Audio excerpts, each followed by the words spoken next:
Who thought let's watch these Karate Kid movies? Well, it's in preparation for, Next week? next week. Yeah. My wife asked me the same thing. She hates these movies. She was like, "What'd you watch this week for the podcast?" How can she hate the original Karate Kid? That I was like, she was like, "What are you watching for the podcast this week?" I'm like, "Oh, Karate Kid." She's like, "Ugh." Yeah. I'm like, "What?" She's like, "Those movies are awful." I'm like, "Oh my god, babe." She's not wrong. These movies are the best around. No one's ever gonna take you down. What is that?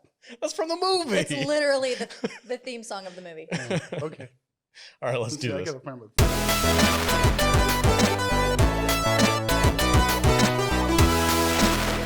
Welcome and thank you for listening to the Salty Nerd Podcast.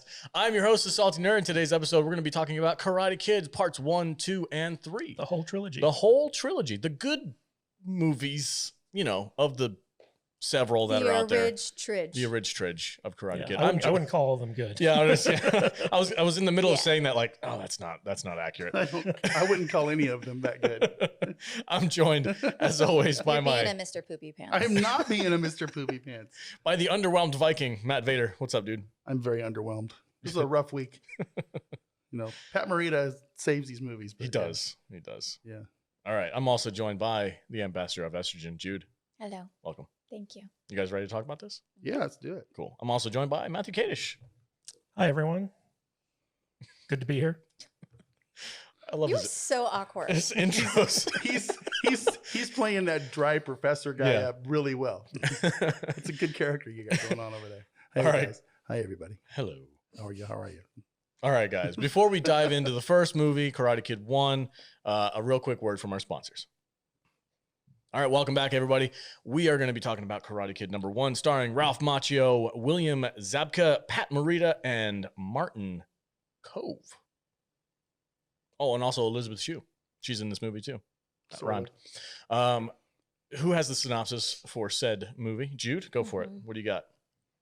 1984 Karate Kid, rated PG with a runtime of 2 hours and 6 minutes. It had a budget of $8 million.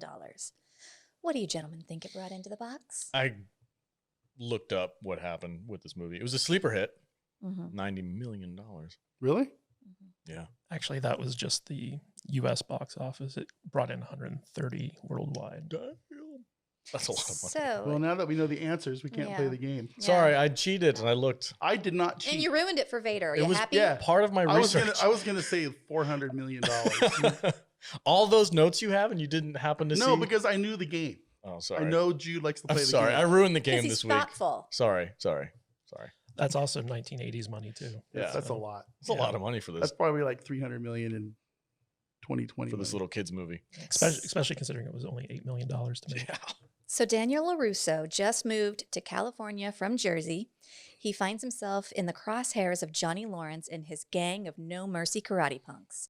After getting his ass kicked, the maintenance man of his apartment, Mr. Miyagi, takes him under his wing and begins to teach him karate to defend himself.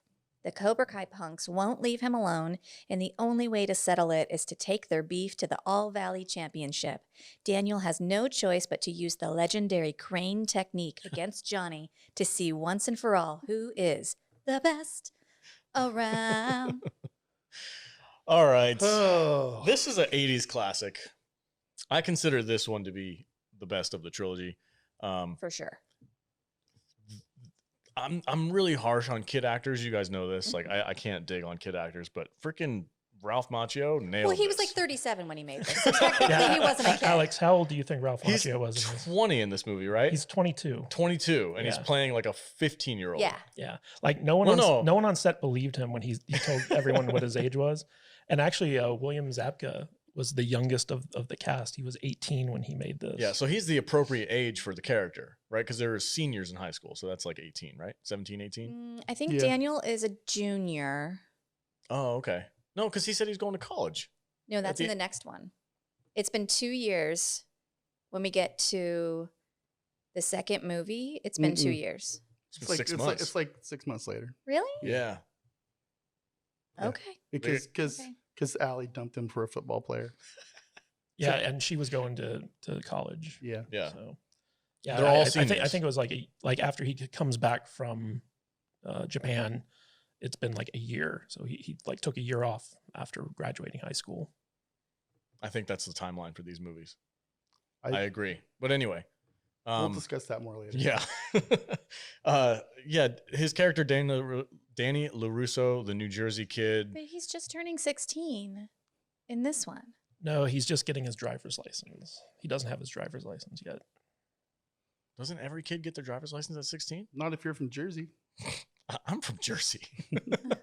All right. Anyway, the character of Daniel LaRusso, LaRusso. Hey, yo, Danny LaRusso. I'm a terrible actor.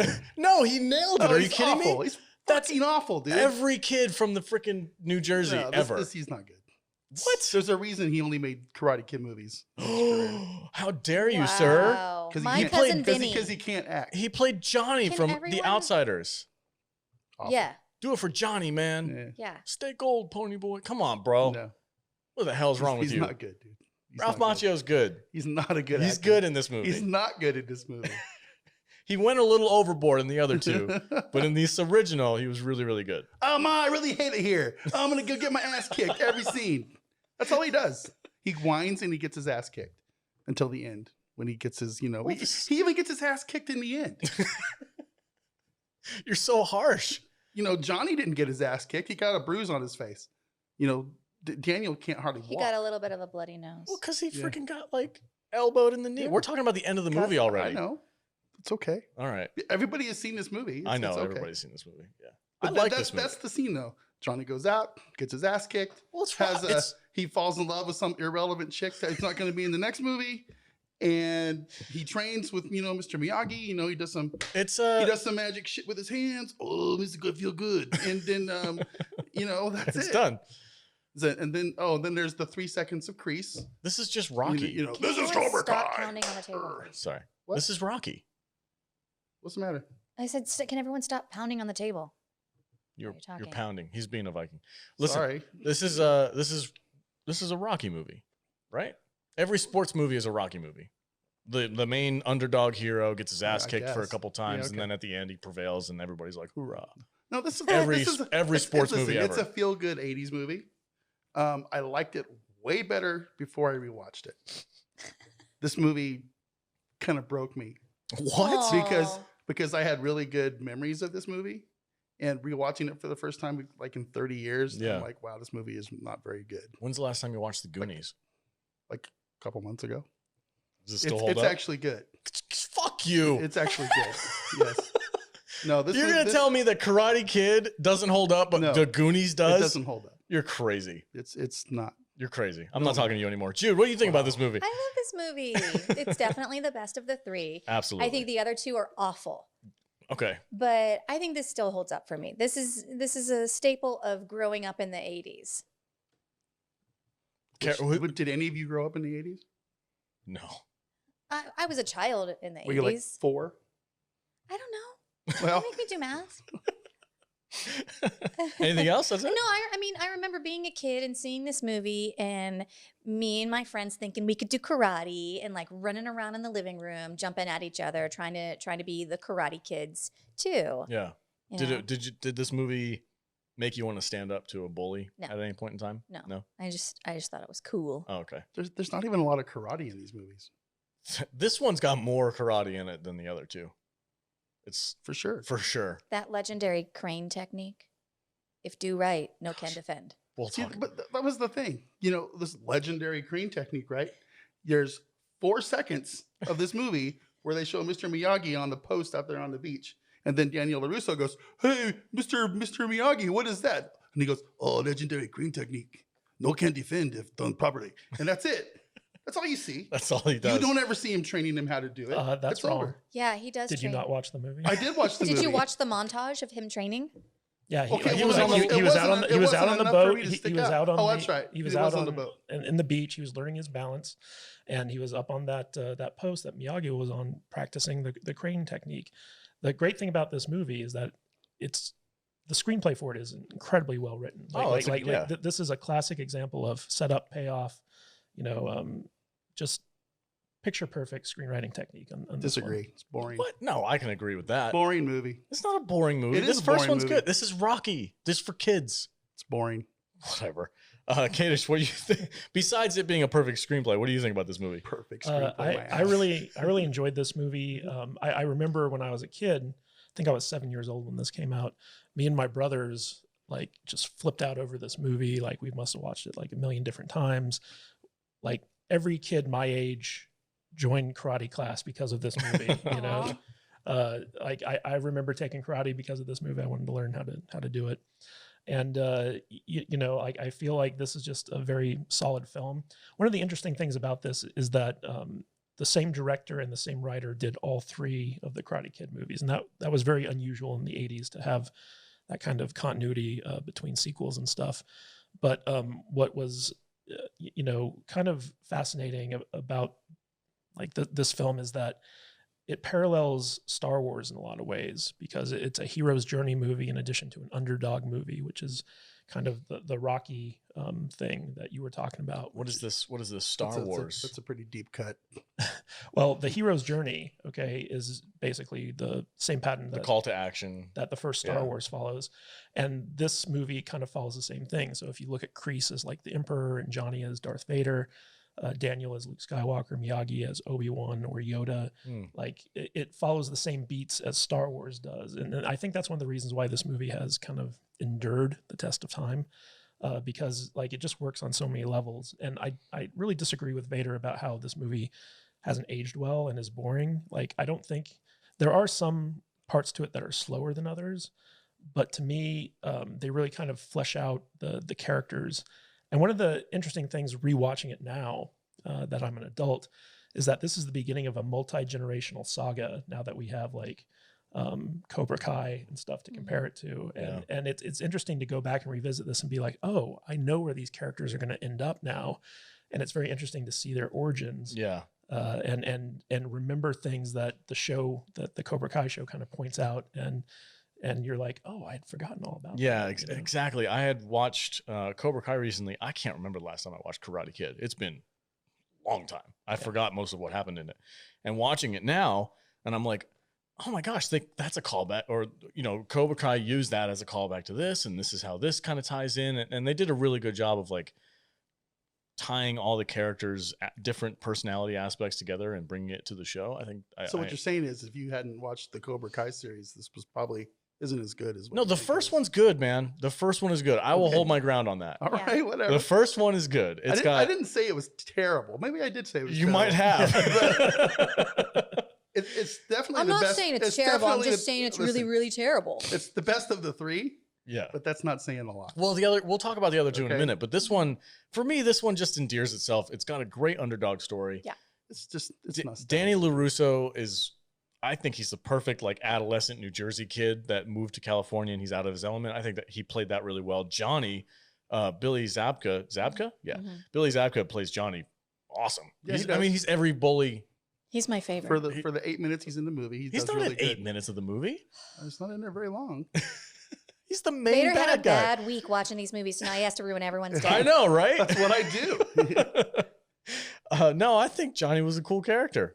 I mean, he's on the beach. Then you run him off with the bike. Then he gets dunked on in the school stall, and then we go to the end. They actually had more scenes between Johnny and Danny, but they cut them out of the movie because they wanted to focus on the Miyagi-Danny relationship. I'm okay with that. Like I just picked up on that when I was watching these movies that there's not a lot of Johnny in this movie, and there's a lot less karate than I thought I remembered. I think this Okay. one was about the lesson of karate. Like it was trying to teach a morality tale It came off to me as a more of a love story between him and Allie. You know, and you know he gets beat up. See, a lot. I thought it was more of a father-son kind of tale. I got like a Luke Skywalker Yoda Empire Strikes Back vibe from this thing. Why? Because Pat Morita looks like Yoda. Yes, but also because he says the same line, dude. He says, I God, I can't remember. How could I not remember that line? Do or do do not. or do or not. There is no try. He literally says that line in this movie. It's just in a different way. It's like it's Yoda and Luke Skywalker in Empire Strikes Back, but for like a whole movie. Yeah, with a hero's journey, and Yeah, so it's Star Wars in L.A. Yeah, Ooh, that's good. it is Yeah, good. instead of the Force, it's karate. Yeah, it's Yeah. good, and I like his Brilliant. the Brilliant. morale. Stop interrupting me. The morality of like, don't use karate for violence. It has to be defense only. Like, these are life lessons that when kids are in the 80s and they watch this stuff, and kids nowadays that are watching it for the first time, it's important lessons. It's good stuff. Also, it's funny because Pat Morita has like no accent. Like he speaks perfect English. Yeah. Like he was known to be like a comedian. Yeah, he was on, what was that movie or the TV show from back in the It's day? called Happy Days. Happy Days? With the Fonz. With the, oh, that's Yeah. what. Oh. Yeah. Child. The Fonz was not that cool.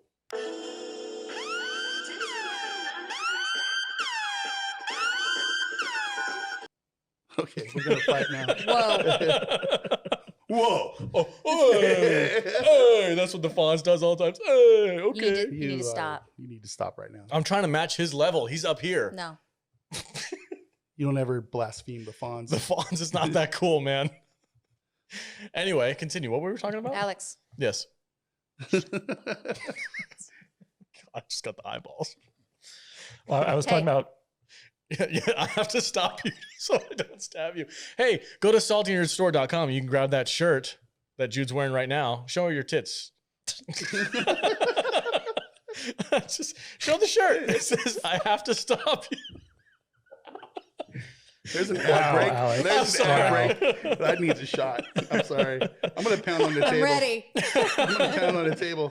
There's some pent up aggression going on in the Salty Nerd podcast today. So Kadish is over there telling me this is Star Wars with the Karate Kid, and it fucking is not. Cheers. Cheers. I have to stop you so I don't stab you. Saltynerd.com. Get that shirt that Jude's Wow. wearing right now. Wow. Help support the it's podcast. It's my shirt. That- Buy it. It's mine. Man, Jude just took that like a champ. And Okay. I swallowed it down the wrong.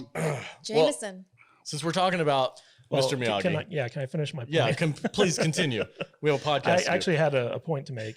So like Pat Morita, like he was known as a comedian, and like when he took on this role, he made the choice to kind of make Miyagi kind of stereotypically like Japanese to suit the producers' request, because like he was like, you're not wise, you're not like this wise old karate master. So he grew out like the goatee and Yeah.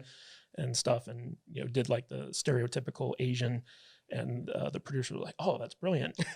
and he actually, this was the only movie that Pat Morita ever got an Oscar nomination for For acting his, like a stereotype. yes, for acting like a stereotype. But Wow. but what's interesting is that, so like there's a scene in this movie where Miyagi gets drunk on the anniversary Oh, yeah. of him and his wife. Yes. And this is the scene where Daniel kind of discovers that Miyagi was a Medal of Honor winner and he was like a war hero. And it was a very like weird emotional scene. And the producers really wanted to cut that scene out of the movie just because they felt it slowed the pace down. But the director fought to keep it in because he was Yeah. like, this is the main character moment for Mr. Miyagi. This is where we learn about him. This is where Daniel learns about him. It's important to keep that in the movie.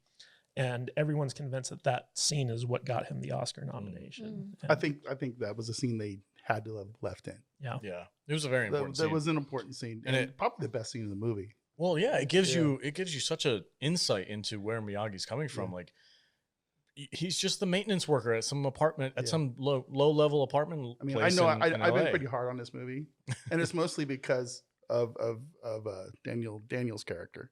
His character just annoys me. I'm sorry, it does. But Pat Morita, Mr. Miyagi, was the highlight of this movie for me. Mhm. I thought he was excellent. Yeah, And, Yeah, he's probably one of the most iconic characters in Yeah. in movies in cinema history. Like he everyone knows who Mr. Miyagi Yeah. is. Yeah, he endears himself to the audience he was so well. he was Arnold before this, but now he's always been Mr. Miyagi. It's like everybody forgot about Arnold. So what's funny is originally they were going to have Toshiro Mifune play Mr. Miyagi, and that was Akira Kurosawa's kind of go-to actor. He played a samurai in lots Mhm. of Japanese movies, but the director felt like he was like way too serious, Mhm. and so like they decided not to cast him. And then they were going to go with I believe the actor's name was Mako, who played the wizard in, in Conan the Well, Barbarian. I actually can see that. I That could would see have been that too. okay. Yeah. Yeah, but he was contracted to do Conan the Destroyer around the time they were making Oh. this, so he couldn't do it. And so like you know, how would that go? Let me see. Are you going to try to do a bad Oh, stereotype? I was thinking about that saying Mr. Miko. That is a crane technique. No can defend if done properly. That's pretty good. Yeah, I can't. you almost sounded like Sato. No, but yeah, I love Mr. Miyagi in this movie. He is Yoda. He feels like Yoda to me. Like I'm watching the movie and I'm like, man, that's a mentor that you would like to have. That's Well, I think somebody. He's so patient. Well, that's what they were going for with the Yoda character. Yeah, and also just to hammer home the Star Wars parallels, Martin Kove basically said that he played Kreese as Han Solo on steroids. Like that was how he envisioned the character. I'm not picking that vibe up. I don't see where he's going with that one. As kind of like the rogue, kind of like selfish guy, but like jacked up to. I'm sorry, but the Star Wars parallels with this movie kind of piss me off a little bit. Why? Because they're annoying. I never once picked up a Star Wars You parallel. didn't think with Luke Skywalker and Yoda with this? No, I mean maybe with the Yoda thing, but Kreese is Han Solo. Yeah, and I don't bother. Daniel LaRusso is Luke Skywalker and the hero's journey. I mean, I get the hero's journey thing, but you know, every script writer in Hollywood wants to use the hero's journey for something. Well, so it's just It's pivotal for writing. It is and, what it and it's classic Heartwarming. and it works. Yeah. It's kind of like heist movies, Get the formula down.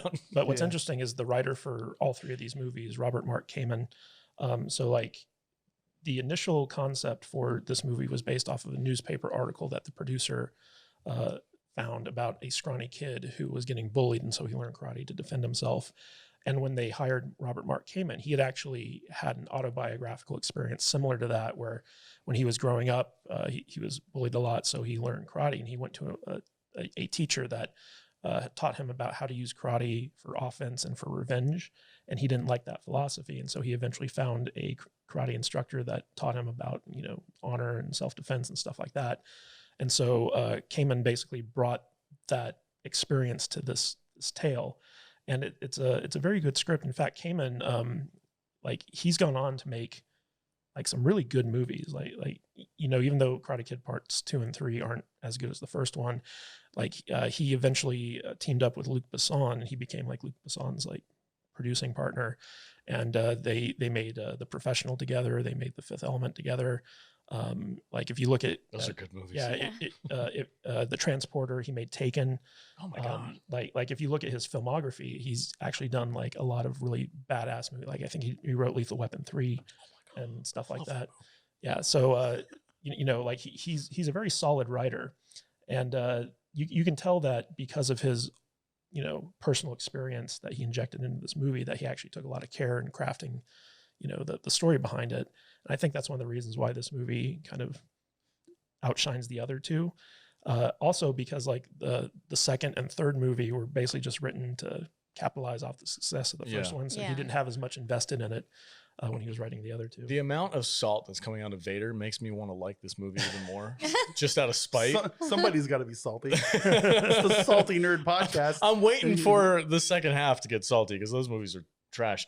But this movie, I think it's classic, man. I love all the relationship between Danny and his bully Johnny, like the hijinks that they have at the freaking Halloween party, where when Mr. Miyagi's like, "Are you going to a Halloween party?" And he's like, "No, I don't want to go. I'm not really into that kind of thing." And he's like, "You have to go." He's like, "Maybe if I go as the Invisible Man." Mr. Miyagi builds him a shower curtain. Like That's a great costume. that's a great costume, and it's very what's the word? I'm drinking. Intuitive, Endearing,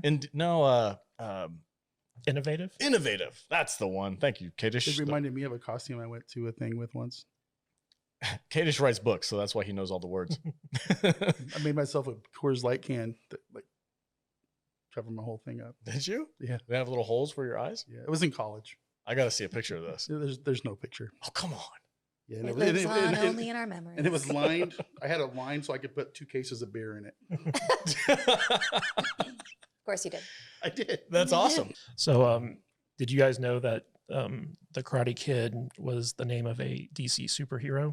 Yeah. And in order to get the rights to use this, they had to go to DC and ask for special permission. Yeah, this movie has nothing to do with that comic book. But I did know that. It was an interesting little factoid I found For out. 30 years, people have been walking around confused. we let you know the truth. Okay, so let's just cut to the chase here. The reason why we're doing this trilogy is because we're prepping for reviewing Cobra Kai next week. So I want to get your guys' thoughts, because Cobra Kai is, I think, mostly based off of this one movie and how much success it had and the characters within it. Because Johnny's the best. Do you buy the fan theory? At one time was a fan theory that Danny was the bully and Johnny was the victim. That is what spawned Cobra Kai. Well, Are you guys it's all in about on that? perspective. It From is. Johnny's perspective, Yeah. he had been bullied his whole life by his stepfather, and then he became the bully. But And his sensei too. Sensei and was a his dick. sensei, and like in his perspective, like he was defending himself the whole time, even when he was lashing out. So that's his perspective, and then we get the perspective of seeing it from Daniel's point of view in this one, where Johnny's a dick, Yeah. and Daniel has to learn karate in order to defend himself against Johnny. Yeah. Well, what's also interesting about this one and the character of Johnny is that this is the only Karate Kid movie where the main bully is kind of sympathetic, because even though Johnny does bully Danny throughout the movie, you know, there are times where you see that Johnny is actually kind of like honorable, like when Kreese tells him to sweep the leg and that look on his face, he's like, you know, like, I can beat this guy without Cheating. resorting to dirty tricks. Yeah. You know, it was also kind of funny because Martin Cove, the guy who played Kreese, you know, when they were rehearsing that scene where he would tell Johnny to sweep the leg, you know, he just kind of say it very coolly. And then the minute that the camera turned on, he said it like ice cold, like sweep the leg. And that reaction that Zabka had when he said that, that was the actual reaction to, you know, Kreese delivering that line. And it really brought something to the character. And then like at the very end, when Johnny takes the trophy and gives it to Danny, and it's like, you earned this, LaRusso. Like that's the only time that we really see kind of like Johnny like honoring, like showing respect for what Danny accomplished. We see Johnny as a human.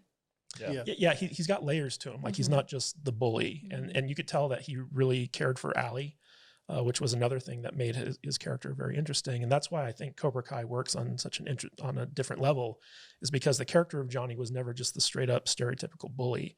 And that whole thing about him being the real Karate Kid came from How I Met Your Mother episode. Yes, I know. Where, basically, I believe it was Barney. Barney came up with, they were watching Karate Kid, or they were talking about Karate Kid, and the rest of the crew was like, wait a second, Barney, do you think Johnny is the victim? And he's like, yeah, did you watch the same movie I watched? And like, it spawned this weird little fan uprising. We're like, yeah, Johnny's the victim in this whole thing. And now LaRusso comes to town and steals his girl. Yeah, exactly. And they actually have scenes in Cobra Kai that outline that. Yeah. And it's brilliant because, like Jude said, it's a matter of perspective, because there are things in this movie where you can point to and be like, yeah, Danny was kind of like egging him on, you know, and that's what I love about Cobra Kai is that as you see Danny and Johnny's relationship develop, you know, there are times where like they can get along and they actually enjoy each other's company. And then there are times where they just are at each other's throats and they can't stand each other and they're back to their old rivalry.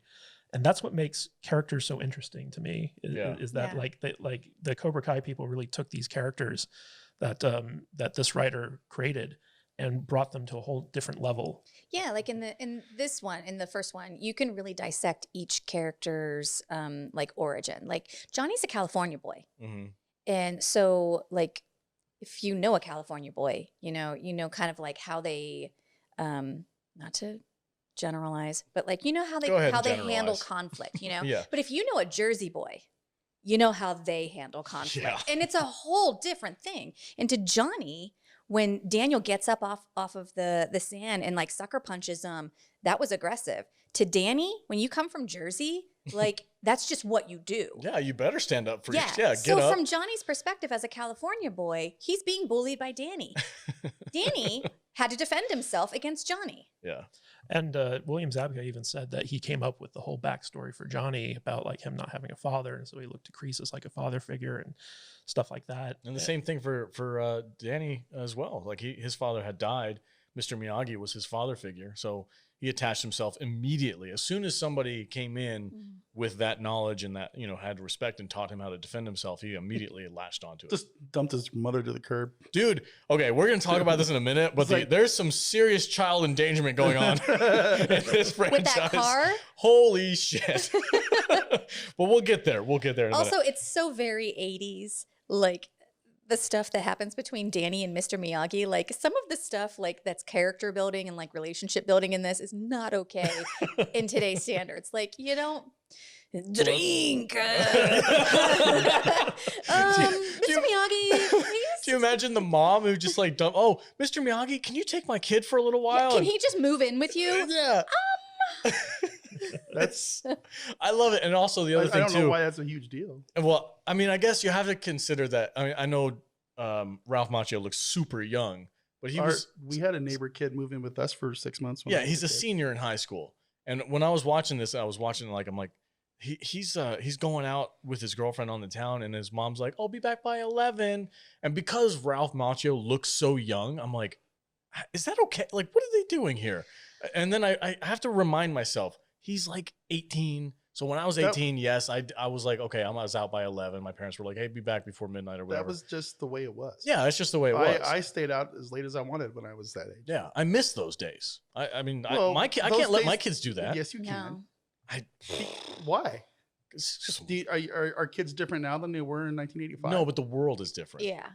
The world is different now. It's because we've made it that way. I agree. It's because of you 80s kids. Bullshit. Ruined everything. Because of you trophy. It's because of you participation trophy generation. That's not me. Tide Pod eaters. That's not me. That's Zoomers. Tide Pod eaters. That's not my This generation. world is soft. I'm man. stuck between. People can't swat their kid on a butt without going to fucking jail now. This is So, true. it's ridiculous. I'm stuck between Gen X and the millennials. I'm like right in the middle. So I'm part of you and part of the new age. Pick a side. I You'll never can't. be part of me. That's why I can't pick a side. Get off the fence, man. All right. What else are we talking about? It was funny. Let's get back 'cause to the movie. Elizabeth Shue, she was studying at Harvard, and she took time off of her studies to come make this movie. And there's a scene in there where I thought was pretty funny, where Danny had just gotten his new car from Mr. Miyagi, and he goes to pick her up, and he lets her drive, and she's like, "Really? You'll let me drive?" And he's like, "Hey, it's the '80s." And I turned to Judah. I was like, "Yeah." We can let women drive now. Women could drive all they wanted in the 80s. And he's It like, wasn't the 1980s. 1920s, guys. and he's like, It's- make sure you push the clutch down. Now put it in gear, like explaining to her how to drive a But standard. just like when he goes to pick her up, and like his mom's on the date with Oh, him, gosh. and because like I think we've all Yeah, had situations like that where the parents had to I felt that. Drive way. you. us. Yeah, Mhm. exactly. when I was It's so 12. awkward. You got on dates when you were Yeah, 12. that's why I think he's younger than I think he turns 16 in this one, because like if you're 17 and having your mom drive you somewhere, that's You're kind of a- horrifying. Well, he didn't have a car or a license. Okay, you This get is true. dropped off somewhere and meet up. You don't have your mom take you on the date when you're 17 Well, that years was the whole old. thing. I don't have a license, Mr. Miyagi. Miyagi don't have a license either. Yeah. It's okay. It's like, whatever. Yeah, It's he owns a okay. lot of cars for a guy with no Yeah, license, yeah. doesn't he? Dude, let's talk about Miyagi's estate. Yeah. What a badass place that is, right? He's Uh-huh. got all these 50s cars, 40s and 50s, like classic cars, all in mint And condition. it's like in the middle of like an oil Yeah. field. yeah, it's like in the middle of freaking nowhere, LA. And when he tells Daniel to choose which car, when you first watched this as a kid, didn't you think to yourself like, "Ooh, which one would I pick?" oh, I picked the truck 100%. Yeah, Yeah. I picked I don't know. the black one I don't know why he picked that piss yellow freaking garbage because one. it was a convertible. Well, Yes. did he know like Ralph Macchio got to keep that car, Did he really? Yeah. Oh, that's awesome. and he owns it still to this day. In fact, he uses it in the. I'm sorry. It's Yeah, not okay. it's not It's- piss yellow piece of crap. Sorry. Definitely No. classic. No, I like everything about this movie. It's a ton of fun. It's a Yeah. classic story. Let's do final thoughts real quick around the table. Vader, you already dumped a mountain of salt on this thing. What are your final thoughts? My final thoughts are sometimes it hurts to go back home. Oh my don't God. go back to the old neighborhood because your house is going to be a big overgrown weedy piece of shit. Yeah. And and maybe the old neighbor's still there. That's Mr. Miyagi, and to make you feel a little bit better. But no, Mr. Miyagi made this movie for me. It did not age well in my head. I wish I could take back Oh my God. my 2 hours So I still had the good feelings that I had for this movie not ripped away Wow. prior. I'm going to give it 2.5 stars. Shit. Do you know how much shit you're Because gonna catch? I don't fucking care. It's just I'm giving it 2.5 because and that's a good score as far as I'm concerned because it's still a Karate Kid. There's still a lot of nostalgia there. Pat Morita was great in this movie. Daniel LaRusso, this kid, he can't act now. Okay, he's the worst character in Cobra Kai as far as I'm concerned, and it's just kind of So you guys go ahead and push all your love onto this pot pile of crap, and we'll move on to number 2.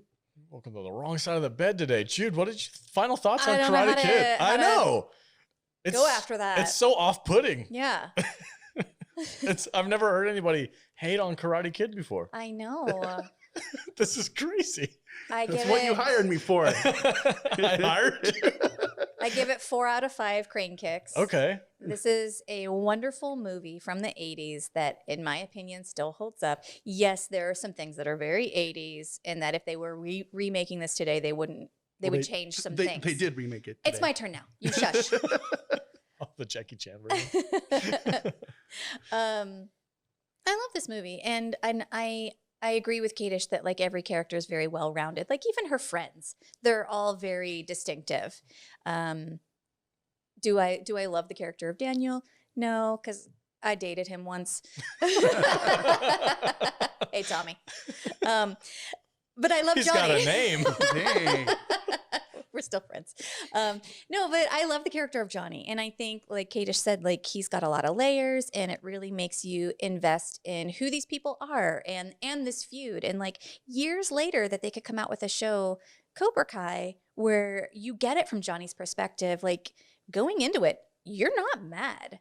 Like you're kind of like, yeah, let's see that. But like if they made a show about, what was his name? The character from Okinawa that was just a dickhead. Oh, yeah. Yeah, nobody wants to see that. But like Johnny is a really really well-written character who's very human, not just a typical 80s bad guy.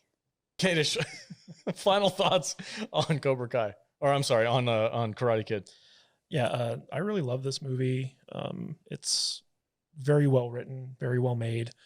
But the highlights of these movies are like the interactions between Daniel and Mr. Miyagi. And you kind of get to see their relationship develop and come to love these characters and love their relationship with one another. And I think that's what really carries this movie in the long term. Like Mr. Miyagi, such a great character, like one of the best characters of all time in movies, in my opinion.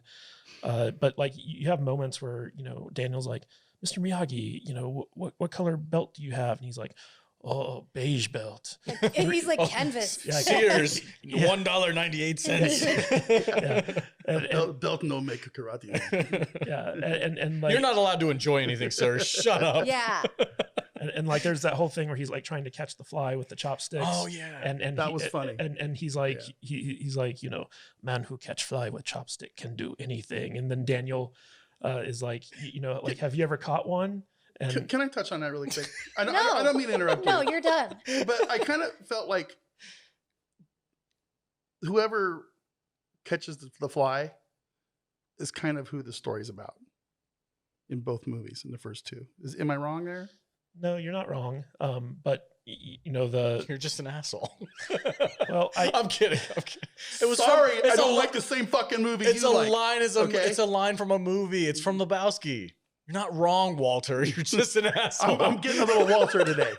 God damn it! Sorry, Kadish. Yeah, I'm sorry, Continue, go ahead. Kadish. Continue. yeah, well, like Daniel's like, have you ever caught the fly with the chopsticks? Yeah. And Miyagi's just like, oh, not yet. And then Daniel's like, can I try? And he's like, yes, go ahead. And then within like 30 seconds, he's like caught the fly. And Yeah. Miyagi's just like, so like you can tell in his face. His face drops and he goes, beginner's luck. So like, like all this stuff just kind of adds layers to Miyagi, and the whole training sequence where, it's like the whole wax on, wax off, sand on, sand off, like painting up and down. And like, I can remember as a kid watching that and just not getting it. And then like when Miyagi is like showing him that he was actually teaching him karate in that one scene, like as a little kid, my head just blew up. Yeah. That was when the Did- setup and payoff Did you go paint a fence? embedded itself into Kadish. Setup and payoff. Setup and payoff. Well, it was just such a revelation. Like, you know, as a kid, when you're watching that, you're just like, he's just making him do all these chores. And then, like, when it's revealed, oh, this is his way of teaching, like, you know, karate, you're just like, oh, wow, that was like, I'd never seen anything like that before. Like, that was really cool. And so this movie basically lives and dies based off of the relationship between Miyagi and Daniel. And I think that's actually what carries it through in the next two movies, because, you know, the character of Mr. Miyagi is just so endearing to me that, like, he saved the other two movies from just being, you know, terrible. Right on.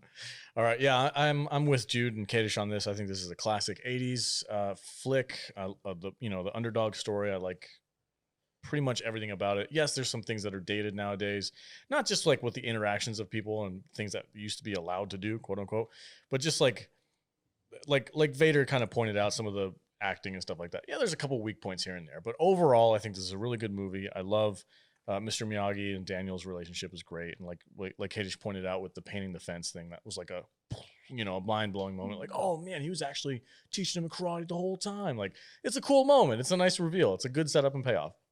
So I give this. I'm with Jude. I think I'm 4 out of 5. You said, yeah, 4 out of 5 for me. It's what did you give it, Kadish? I'm giving it a 4 out of 5. Okay. Yeah, 4 out of 5 for me. Vader's like He 2 gets stars. He gets it all wrong. All right, 4 out guys. of 5 what? Canvas belts or Kmart Yeah, specials? yeah, 4 out of 5 Kmart special belts. All right, that's it. Body bags. Get him a Give body him a bag. Best line in the whole movie. Really? Yeah. That's the best line? Put him in a body bag. It's Yeah. pretty iconic. Yeah. Yeah. Oh, we didn't even talk about the You're the Best Around song, the anthem that's playing Yeah. during the karate tournament. It's just a feel-good song. Well, it was originally supposed to be in Rocky, but they chose Eye of the Tiger instead. And so, like, you know, they just had the song lying around, and They they're chose like, correctly. yeah, Yeah. And so, like, the filmmakers were like, oh, we can have this song in our movie, okay.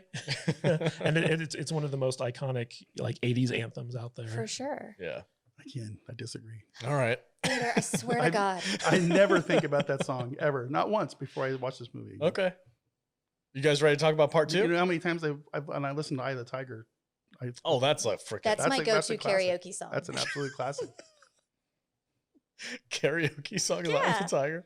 All right, guys, that's it for our discussion of part 1 of The Karate Kid. Stay tuned. We're going to jump into part 2 in just a second after a word from our sponsors. Welcome back, everybody. Real quick, before we get into the next movie, if you would like to support the podcast, go to saltynerdclub.com. There is our Patreon page. You can pick a myriad of different tiers, and you can help support the podcast and get some cool stuff in return, like exclusive behind-the-scenes photos, exclusive podcasts, advanced showings, ad-free podcasts, all kinds of cool stuff. So go to saltynerdclub.com, consider becoming a part of the Patreon team, and help support the podcast so that we can do this full-time and create more awesome content for you. Yes. All right, let's get into Karate Kid Part 2. Jude, you got the Yes, synopsis for this? I do. Go for it. 1986 Karate Kid Part 2. Rated PG with a runtime of 1 hour 53 minutes. Had a budget of $13 million. Did you already ruin it? No, Okay. Budget of $13 million. What do you think it brought in? 13 million coming off of Karate Kid with 100 million. I'm going to say 115. Vader? I don't think it was as good, so I'm gonna go lower, like 85. $115 million. Yeah! All right. At least he didn't cheat this time. I know, right? Yeah. Daniel and Mr. Miyagi are back and headed to Okinawa, where Mr. Miyagi's dying father, old rival, and long-lost love are. Daniel discovers a new love in a new rival. Now Mr. Miyagi's fight has been passed down to Daniel in a fight to the death. Daniel must master the Miyagi drum technique to survive. And this one also has a great anthem, the Glory of Love. Does it? Oh, Chicago. Yeah, I- Peter Cetera. This is Peter Cetera. yeah. Over my head. See, I didn't- the song in this one's way better than the song in the first one. Okay. I said you were going to go last, but I'm going to ask you first. You like this movie more than the first one? I actually did. What? What's wrong with you? I'm not gonna, my final thoughts star rating is probably gonna be about the same, but I just enjoyed watching this one more than I enjoyed the first one. I I don't even know why. There's like no karate in this one. I At all. understand. You know what I But- love about this movie Go ahead, Jude. is that we get to see what happened right after the tournament. Yes. Yeah. That is my favorite thing about this movie is we get to see the stuff between Johnny and Sensei Kreese. Kreese. Yeah. Go ahead. I'm sorry. Did you know that was originally supposed to be the ending of the first movie? I was gonna say, yeah. I figured. It looked like it. Yeah. But it's such a great opening to this one. Yeah, but they didn't shoot it for the first one. And when the first one took off, like literally like 10 days after the movie was released, they started working on this movie. And the writers, basically their original concept for the sequel was going to be Kreese's revenge. But the director wanted to do something more focused on Miyagi because he felt that Pat Morita's character was like the heart of Yes. of the first film. And so he was like, let's do a story about Miyagi, and we can do, if we do a third movie, we'll do a story about Kreese's revenge. So they actually took the ending from the script of the first movie and made it the beginning of this Tore movie. it out, slapped it in the second one. And I think it works great because Yeah. like what a way to start that movie, especially yeah. with like Miyagi's like honk. You know? Yeah. Yeah. Yeah. I mean, you asked me why I enjoyed this movie more than Yeah. the first one. Well, Matt just said, because the first one, my favorite part was Mr. Miyagi. and this is all This about is Mr. Miyagi's movie. yeah. And- 100%. and that's probably why I enjoyed this movie more. Yeah, Danny's a side character in this movie. Like Pretty there's much. nothing about him in this movie except he's just the way the audience is interacting with Mr. Miyagi's world. Like yeah, and it's kind of like the Back to the Future Part 3 thing, where Back to the Future Part 3 was Doc Brown's movie and Marty was kind of a sidekick. mhm. Whereas with this movie, it's Miyagi's movie and Right. Daniel's just his sidekick. Yeah. Yeah. I'd even argue more so than that. Like you're right, but even more like Marty had a big part to play in part 3 of Back to the Future. Danny didn't do shit in this movie. Like Well, he saves that girl in the yeah, hurricane. Yeah. Yeah, and he fights to the death at the end. so- Yeah, okay, so we'll get to the He we'll get has to his the end. moments for sure. The end. This movie annoyed me only because, like, I love learning about Mr. Miyagi's backstory. I thought that was really cool. I was probably like halfway through this movie. I'm like, yeah, this is really cool. And then it started dawning on me that I'm like, there's like no action in this movie. This is a slow burn. This is a very, very slow movie. Everything's very paced like differently, and it's not like the first one. Yeah, but for some reason, this movie kept me more engaged. It's, than the it's just first it's one. because we love Mr. Miyagi. Maybe. And this is all about his story. And It's like- I did appreciate the rivalry that he had when he was a younger living in Okinawa, and like his best friend turned on him because they were supposed to be married to the same woman, and he loved her, and the guy was engaged already. It was like a weird little cool backstory for Mr. Miyagi, but it was kind of like, man, I'm like, I need more. I think need some the action. whole Japanese honor thing Mhm. kind of fascinates me too. Yeah. Yeah, I don't know why or how, but I like movies with that whole you destroyed my honor kind of thing, And it's just it's a cool. I guess it's a trope, but I just enjoy that kind of stuff, Jude, you were going to say something? Oh, I was gonna say, yeah, the second Karate Kid, I feel like the meat of it is pretty boring. It's really slow paced, Yeah. but I feel like it's an action sandwich.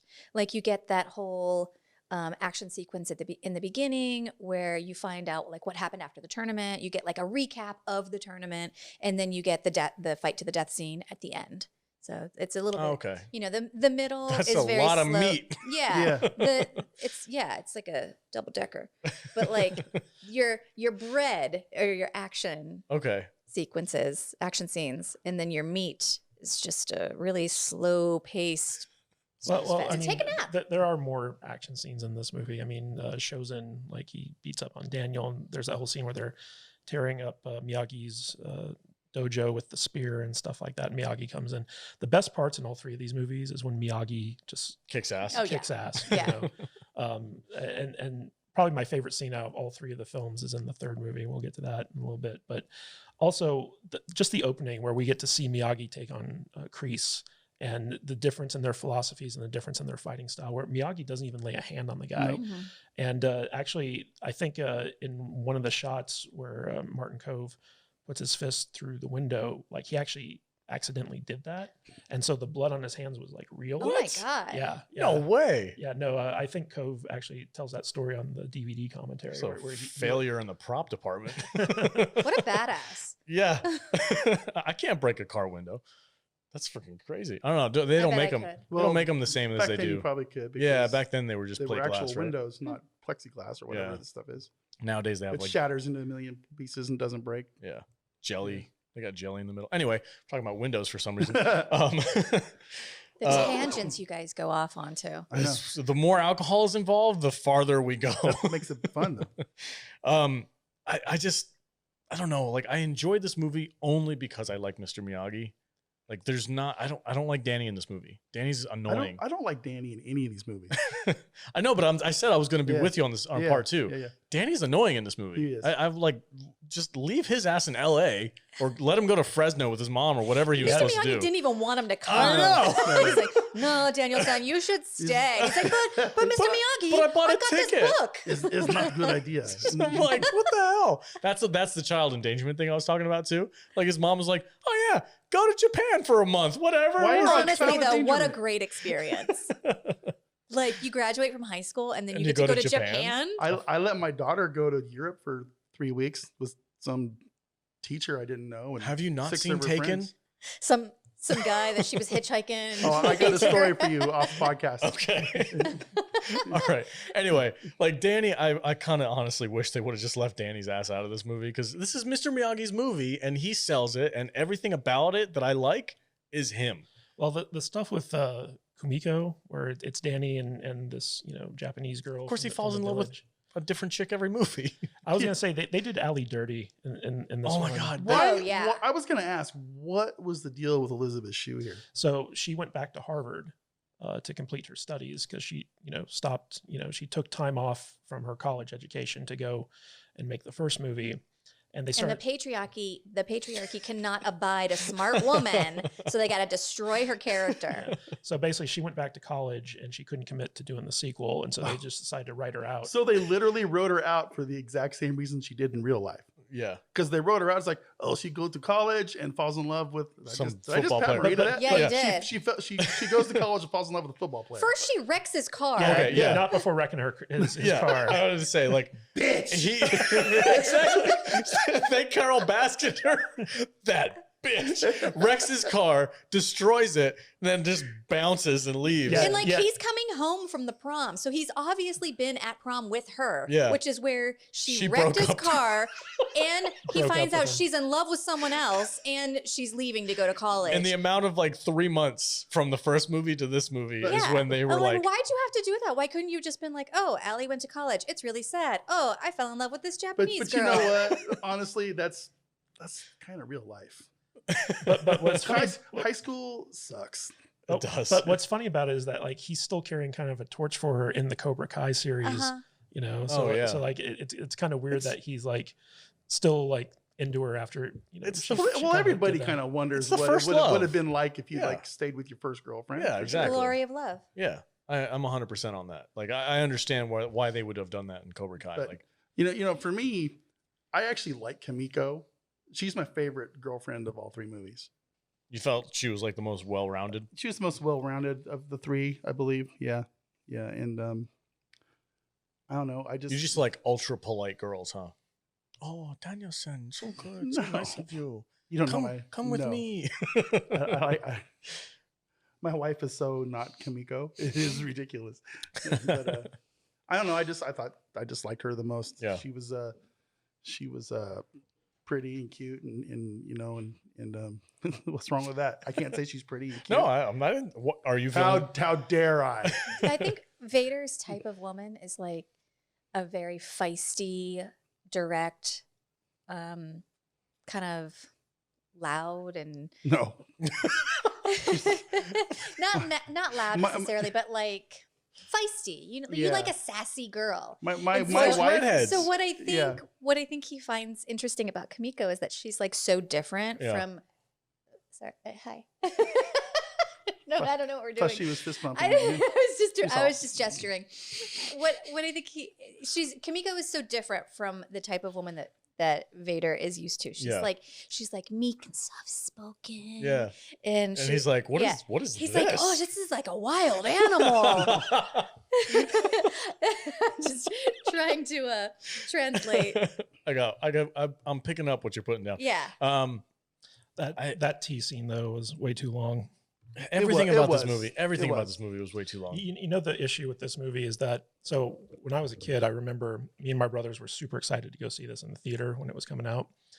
And, you know, we got dressed up in our karate uniforms and we went to Aw. the theater and we were just so bored watching this thing. And I think the big issue with this movie is that it wasn't made for kids. The first one was for kids. This one was more adult. And it didn't work for the audience that was attracted to it. It was too slow. It was too ponderous. It was too philosophical. And it needed more, you know, I appreciate what they were trying to do. Like they were trying to actually make it its own movie, you know. But the issue is that it almost feels like it should have had more of the first movie in it, in my opinion, in terms of structure. Yeah, I agree. There was just things in this movie that I guess I related to a little bit more. You know, it's like I live 1,000 miles away from my mom and dad. I don't get to see my mom and dad very often. You know, once every couple of years, basically, is what it's boiling down to. So, you know, like the scene when he comes home and his dad's sitting there dying, that hit me a little bit. You know, and the way his dad was so happy, you know, basically waiting to die. Yeah, so you can see his so son. he could see his son. You know, that hit home. There's a lot of little heart bit. in this movie. Yes, there is. Sure. When his dad says, like, if I'm dreaming, I hope I never wake Yes, up. That was yeah. sweet. That was It deep. endearing. That Yeah, was deep. like I don't think this is a bad movie No. per se, but like compared to the first movie, it's so different in terms of pacing and tone that it's confusing almost in a way. It doesn't feel like it's part of the same trilogy. It No, feels I separate. would disagree with that. No, I think it I does. feel it does. It's just it took it in a completely different direction because it is more Miyagi's story, and Daniel feels kind of shoehorned in there. There's like there's just a tonal difference between this movie and the first movie. Like I said, this movie feels like it was made for a more adult audience as opposed to the first movie, which was obviously targeted at a younger audience. All right, so let's talk about the two main villains in this movie. Soto.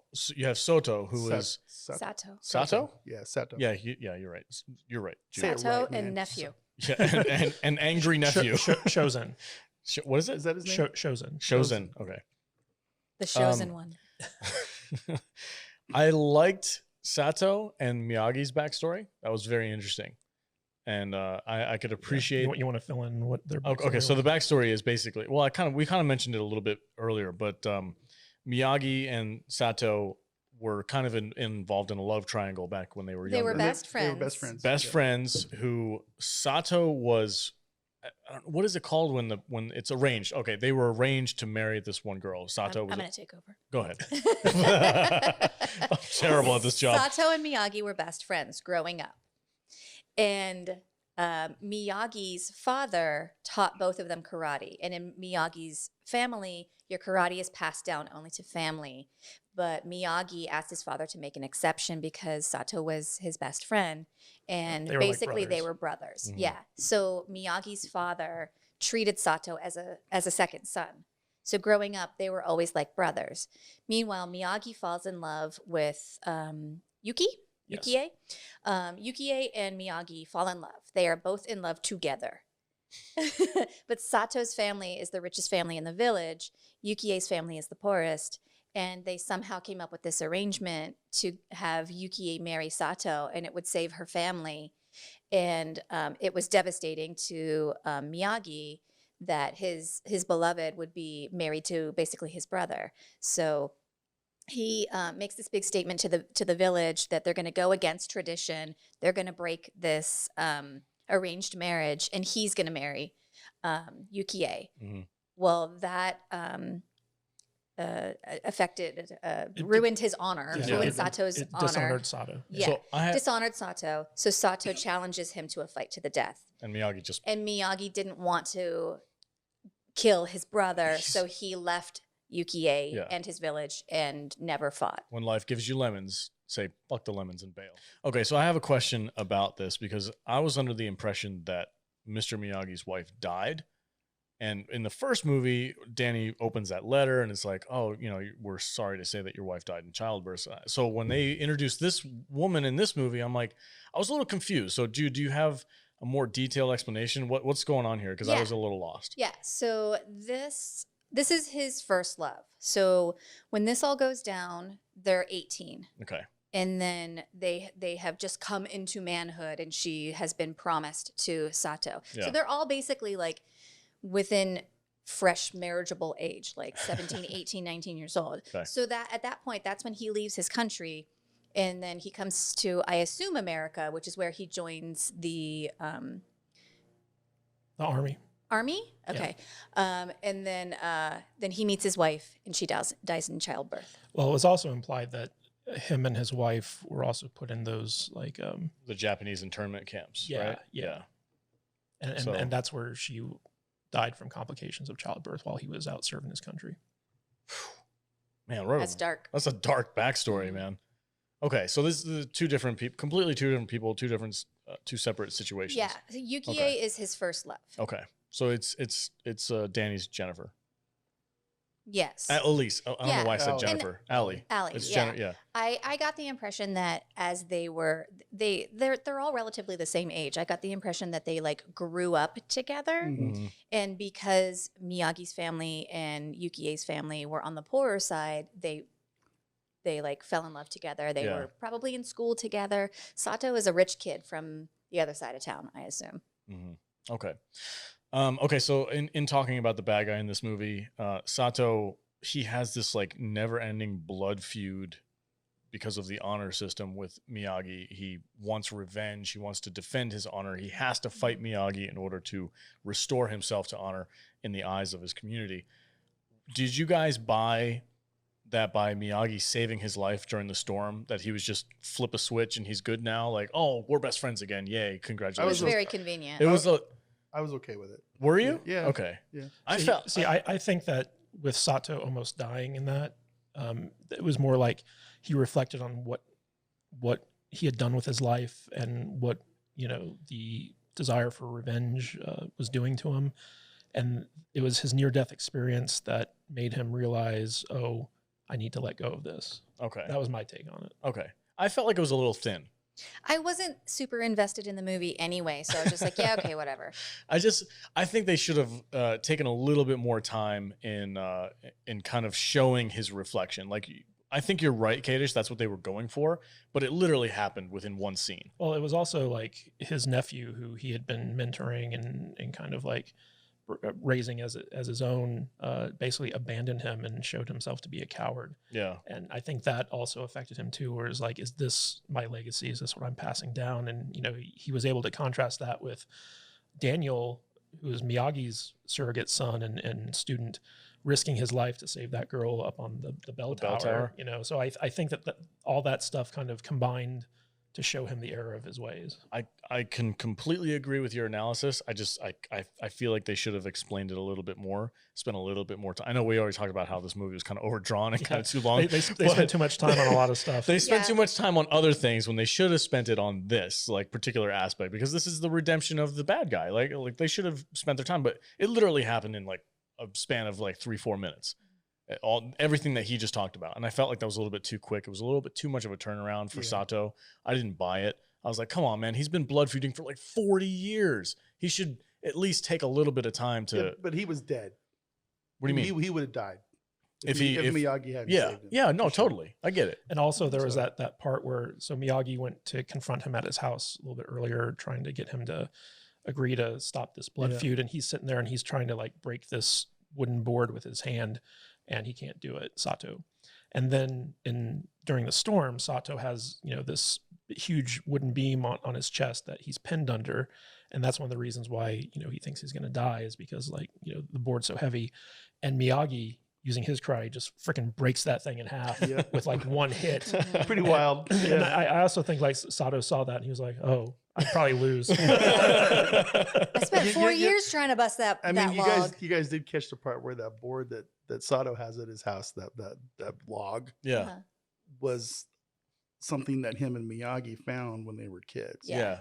So there's some, Like, you there's some symbolism there. Still trying to break this log over. Oh yeah. Oh yeah. He just opened my eyes there for a second. It was setup and payoff right there. There you go. It was the symbolism for their anger towards each other. You're still trying to break this board after 40 years, and Miyagi broke it in that moment. Damn, this is a good movie. You weak bitch. It's not as bad as a lot of people make it out to be. It's just very different. Yeah. Like the whole thing about breaking the ice at the bar, where basically when Danny is out with Kimiko. He can't even say it when it comes to the boys. Yeah. So basically, he's out on the town. We get a weird cameo from BD Wong, who just shows up out of nowhere. Oh yeah, Jurassic Park reference. Yeah. Danny ends up in this bar where these GIs who are stationed there are like doing this bar trick where they have to break these blocks of ice with their hands. And I love how Danny's just talking shit Yeah. in the bar. He's like, his feet are all wrong. It's his stance and this and that. And the guy's like, hey man. Why don't you try it? and Danny's like doesn't want any of it, but then Chosen comes in and he starts like kind of goading Danny into breaking these bricks of ice. And Miyagi comes in and places like a huge bet on. It's like $600, 3-1 or something like that. Yeah, it was something crazy. Yeah, and the guys are like, we can't cover that type of bet. And then Sato comes in, he's like, I'll cover it. Yeah. And so everyone's like, game on. And Danny, goes in and he has to break 6 blocks of ice, not just like 2 or 3. And so he does it in like one hit. And Miyagi's just like really smug. He looks at Soto. Yeah, he gets his song. That works. I've been doing that this week. Yeah, you seem really focused. Yeah. No, for real. You So seem No. real zen today. I did it at work because I was really pissed off a couple days ago at work. I'm at my cube and I start doing this. And I go, in the nose, out the mouth. Right? And they're all, You practice your drum technique? Oh my God. Seriously, they were all like, what the fuck are you doing? I go, I'm karate kidding. Okay. and it kind of worked a little bit. I'm not even joking. That was a true story. And it was, I don't know. It was, Well, what's funny is that whole ice block thing comes into the first season of Karate Kid, where Daniel is going to do that demonstration of breaking the ice, in front of at the town fair or something like that. You mean Cobra Kai? Yeah, Cobra Kai, and Johnny just comes and like totally steals his thunder on that. Save it. Yeah, I I will. But it's a nice setup for that and payoff. Yeah. eventual payoff. That's Throwback Okay, to the so original the movies. dodgeballed it. because you mentioned a minute ago the drum technique, I'm gonna call some serious bullshit on that nonsense. Well, I mean, you can call bullshit on every single technique from every single movie. Like that crane, he's standing like this for 45 minutes. I'm gonna kick you in the face. Like, you don't know what he's going to do?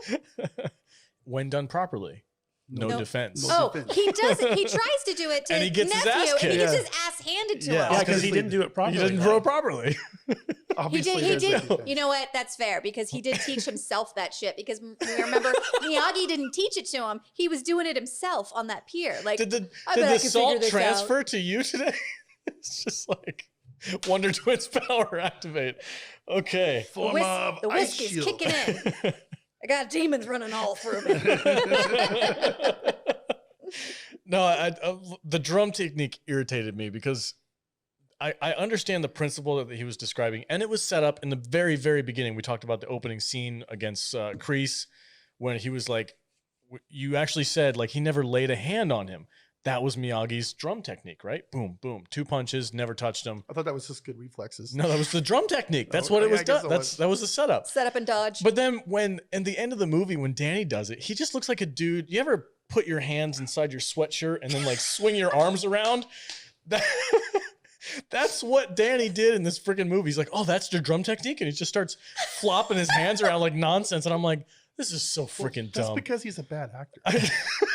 I also like when Miyagi's trying to teach him that thing, and they've got like those like weird pendulum things with like the spikes. Oh, on the end yeah. of them. And Pops a cork Now in that one side. that is some serious child endangerment. That's a child endangerment. I told you, I mean, dude. at this point, he's probably 18, so fuck him. well, Yeah, Miyagi's like, oh, no big deal.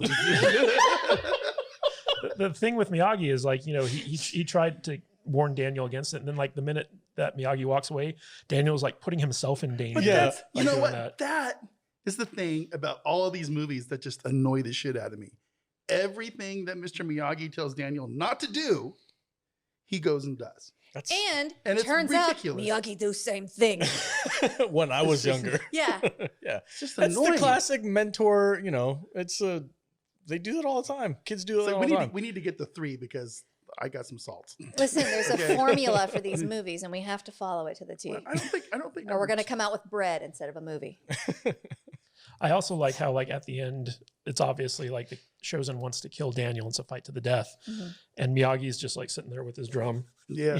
Yeah. It's like he's not going to try to jump over and help him. And Shozen is just like holding a knife to poor Kimiko's oh, yeah. throat. And there's a stadium full of people, and they're all just like, Yeah, no yeah. big Yeah. deal. It's for his honor. Yeah, honor. You know, this Sorry, kid. that scene in particular didn't play very good with me because it was like I said, for the first movie, I remembered it differently Yeah. from when I watched this movie when I was 16 or 18 or whatever it was, and I remember it being better. And I remember the the hand drum things playing a bigger part. And I remember there being much more karate in this movie than there actually is. Yeah. And it's just I did like it how was very Shozen's underwhelming. outfit was kind of like Bruce Lee and Enter the Dragon. 100%. Yep. He was ripped too in this movie. That one scene where he takes his shirt off, he's like, freaking Yeah. 6-pack, big old pecs. Look good. No, the ending scene, I'm with Vader. That just didn't sell it to me. I was like, this doesn't make any sense. So- I remember, like, you're talking about, like, you remember watching this movie long ago. Yeah. When I saw this movie, when I look back on it before I watched it for the podcast, I remember the ending, like, fight to the death scene being as big of a deal as the first movie's, like, tournament. Mhm. Like, I remember it being, like, that amped up. And I watched it this time, and I'm like, it just it came out of Yeah, nowhere. there was very little of the tournament in the first Yeah, movie. yeah. I was just like, freaking, this dude just hops into this Yeah. little dance He party zip lines down, first of all, which is badass. and just starts pulling knives on people. I was like, what the hell, man? It came out of nowhere. He In went front of from the whole village. he went from 0 to 11 in like 30 seconds. It's like, you dishonor me. It's like, well, you're dishonoring yourself right now by trying to murder a chick in front of the whole village. Yeah, you'd think Sato would, hop in there and be like, dude, stop. Yeah. But no, he's just like, well, he's got to fight.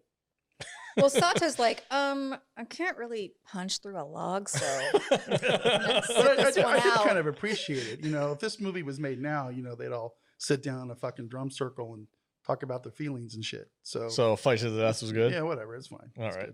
good. Let's do final thoughts for this movie. Jude, what are your final thoughts for part 2? No, wow. That's I harsh. hate this one. The only thing I like about it is the beginning where we get to see Kreese and Johnny and all of that aftermath Yeah. from the tournament. It's very clear that Miyagi does not want Daniel to go with him. And that they had to like shoehorn in shit for him to do. They had to shoehorn in a love interest. They had to shoehorn in a mortal enemy. Yeah. And then he kind of like stole the show from Miyagi. And I just didn't care. Valid points. Vader, final thoughts on part 2. Man, this is a confusing movie because I did Sexually. no, not at all. What the fuck? She's just here to throw you off your game. You do look good today, though. By the Oh, way, thanks. nice for you to put some lipstick on your face. He likes a sassy woman. What? Oh my God, Kadish, what is going through your head? Wait, did something happen? It's just Are we talking- you're just flirting with each other right in front of you. It's nice of you to put some lipstick on your face when I come over. This is affecting our work relationship. I think we should just do it and then it'll be over. The Salty Nerd Podcast does not have an HR department. Oh boy, Please continue your thoughts. I don't know what I was thinking. You said it was a confusing movie sexually. No, it wasn't confusing sexually. Because of the abs? No, Yeah, I felt so the same listen. way. Because, like, I'm not really into Asian guys, but I was like, he looks really good. Yeah, okay.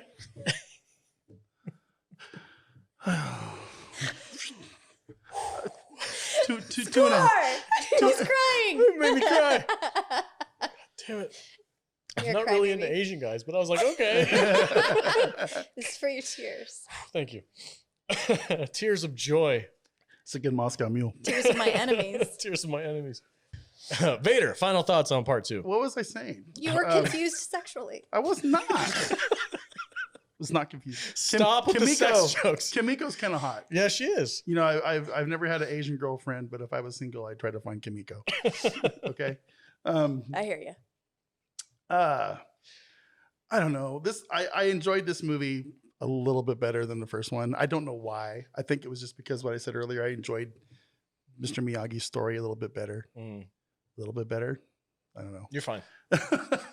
Do you think it's because like you have like fond memories and the nostalgia of the first one, and then when you rewatched it, it didn't hold up, and you didn't hold this one to that standard? It could be. I think this one holds up better, nostalgia wise. Interesting. But I'm gonna give it the same score. It's still a 2.5, which is, you know, that's middle of the road. That's not bad. It's not good. It's a C. Okay. C plus, B minus. So it's just better than the first one, but meh, whatever. I don't care if I ever watch it again. It's fine. Kadish, final thoughts? So I remember when I was younger, I didn't like this movie very much, but upon rewatching it now that I'm older, I feel like I appreciate it more. I still don't feel like it's a good entry into the series, but like I can see what they were going for, and I like what they were trying to do. And now that there's some more context to it with Cobra Kai, I can actually appreciate a lot more of this than I used to. I'm trying not to inject my Cobra Kai thoughts into what I feel about these movies, but I get what you're saying there. Yeah, I mean, to me, like this is like the prequel to the Cobra Kai series, and so like, you know, I remember how it stood on its own, and I'm rewatching it now and seeing like, you know, it from a different perspective, and I don't think it's as bad as I remember it being. And so, yeah, there are some parts where like it's very slow, and you know they probably could have cut some of this stuff out or made it more exciting. But I love Miyagi. I love him in this movie. Daniel didn't annoy me all that much. The love story was a little bit slow, but I'd probably give it a 3 out of 5 as opposed to the first one, which was a 4 out of 5. Just because I think it's a pretty decent movie. And I'll leave it at that. Jude, did you have final thoughts? Well, I didn't yet. Oh. I thought you went. Yeah, didn't you say? Yeah, I did. Okay. I did, but I didn't rate it yet. Okay, what's your rating? I give it 2 out of 5 drum techniques. Okay, all right. Yeah, for me, I enjoyed probably the first half of this movie. I like getting to see Mr. Miyagi's backstory, but it kind of lost me, and it didn't have enough momentum in the action scenes to carry me through to the end, and I felt like the ending was kind of shoehorned in there with that dude ziplining in, and it just kind of, it was like, I don't. At that point, I didn't care. At that point, it was like it's too little, too late. Yeah. So it kind of lost me during the second half, but it's an okay movie if you really love Mr. Miyagi. This is the movie for you. Like this one is all about him, and I really like that aspect of it. I say probably 3 out of 5. So I gave the other one 4 out of 5. This is a 3 out of 5. So it's a little bit less, but it has some redeeming qualities that I can say are pretty good. Okay, guys. Before we move on to our last and final movie for this podcast, a real quick word from our sponsors. Welcome back, everybody. Hey, if you would like to support the podcast, go to saltynerdstore.com. There you can get a ton of awesome merch. Myself and Kadish have been hard at work making all kinds of cool designs. You got InGen. We've got I Have to Stop You So I Don't Stab You. That's a fantastic t-shirt designed over here by Matthew Kadish. We got Barbarian Space Viking. He's not wearing it today, but Barbarian Space Viking is on there as well.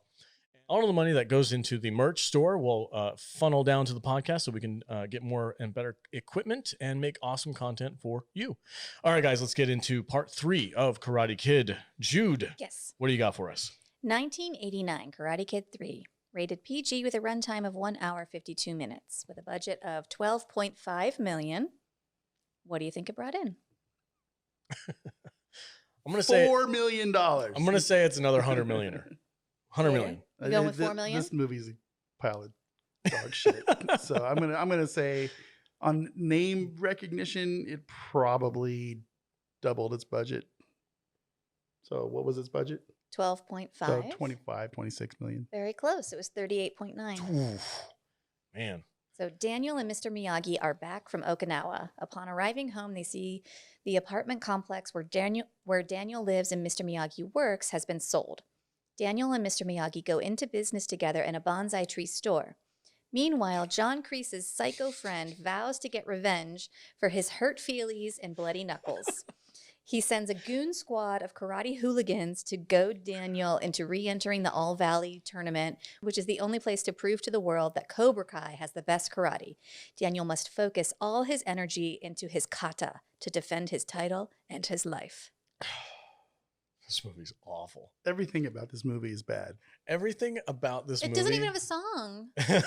Oh, that's this main sin. Everything about this movie is what we were kind of like, well, we wish the second one had more of this. And they were like, well, okay. This has a severe case of sequelitis.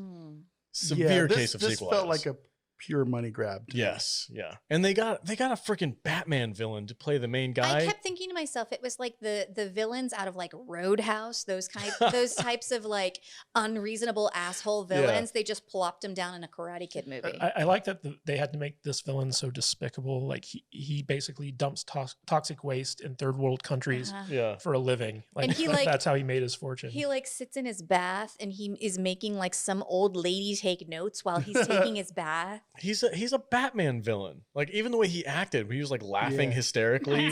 I'm gonna make him feel pain. I want his knuckles to bleed. I like that. So creepy with his slicked back stupid ponytail. Oh, that was 90s. That's hardcore 90s. The villain killed this movie for me. The movie itself. So this was Thomas Ian Griffith played Terry Silver, and this was his first movie. By the way, there's talk of the villain in this one, Mike Barnes, coming back for Cobra Kai. Well, the guy who played Mike Barnes, Sean Kanan, I think his name is. Yes. He's come out publicly and said, I want to do Cobra Kai. Ironically enough, the Cobra Kai writers have been trying to get Thomas Ian Griffith to come back and reprise his role as Jerry Silvers. But Thomas Ian Griffith retired from acting in 2007. And so he's turned them down multiple times where he's like, I don't act anymore. Come on, man. I mean, now that we've got a little backstory on him, he's more interesting. But this movie by itself is just well, you know, garbage. You know, it's funny. The guy who plays Terry Silver, Thomas Ian Griffith, he was younger than Ralph Macchio. And really? When making this movie, Dude, I did not know that. Yeah, Ralph Macchio was like 30. Well, no, he was like 28 when he made this. I think Thomas Ian Griffith was something like 22 or 23. No way. Yeah, That's crazy.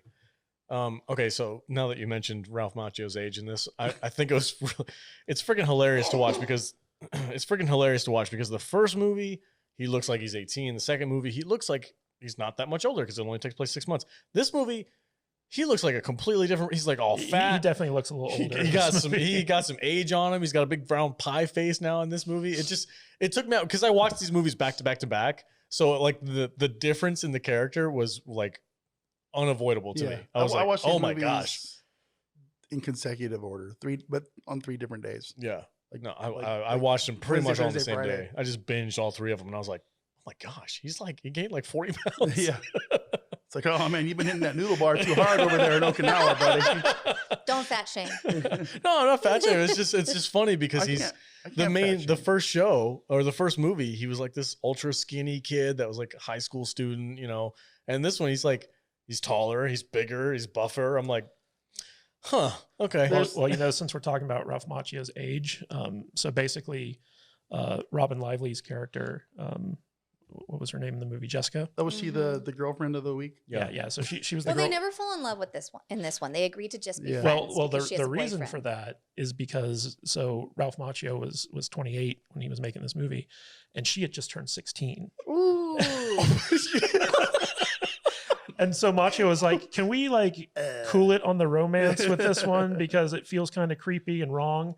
And so the producers, in order to avoid any like inappropriate Good stuff. call, because that shit would have come back today. Yeah, Oh, yeah. yeah. So like they said, let's just make them platonic friends. Mhm. So like she's not technically a love interest. By the way, did you know she's Blake Lively's sister?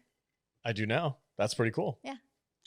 That's amazing and good call on Ralph Macchio for calling that one. And also Ralph Macchio had just gotten married. He's and like- he didn't want he didn't want to make his wife jealous. He's like, time out. Did he have like 4 kids at this point? You know? Yeah. That's hilarious. No, this movie felt like it did everything that Karate Kid did, but amped it up to 11, and it did it poorly. It did it poorly, right? The Yeah. bad guys are the ultra bad guys. The sensei from the first movie is back, and he's even worse. And Mr. Miyagi has even more wisdom to share, and it's just like, and Danny's even more of a fish out of water with this stupid freaking. You know the thing that annoyed me the most about this movie. I mean, I know we got the over the top villains. The actors were awful.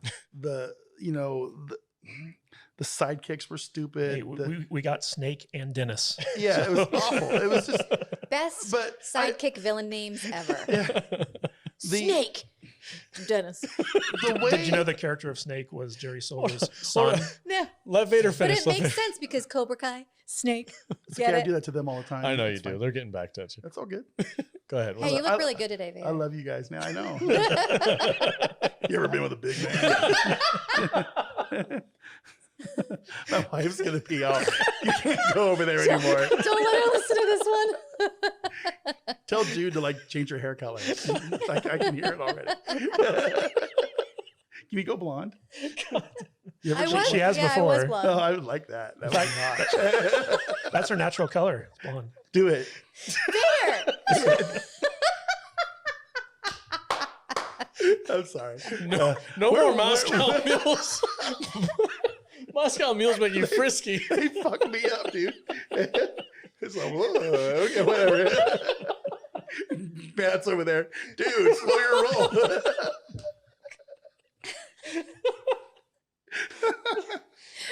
Kadish was playing the director. He's like, I want to see where this goes.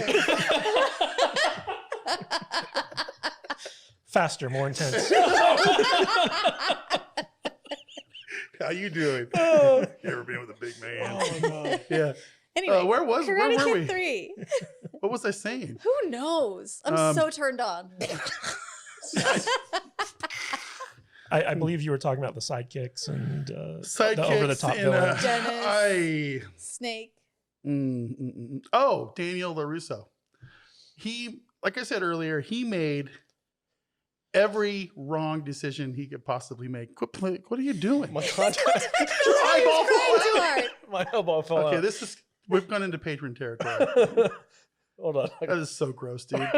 My mom used to do that. It was, oh, All right. Mom, your eyeball fall out. I'm good. Let's go. So Daniel LaRusso. I hated his character in this movie.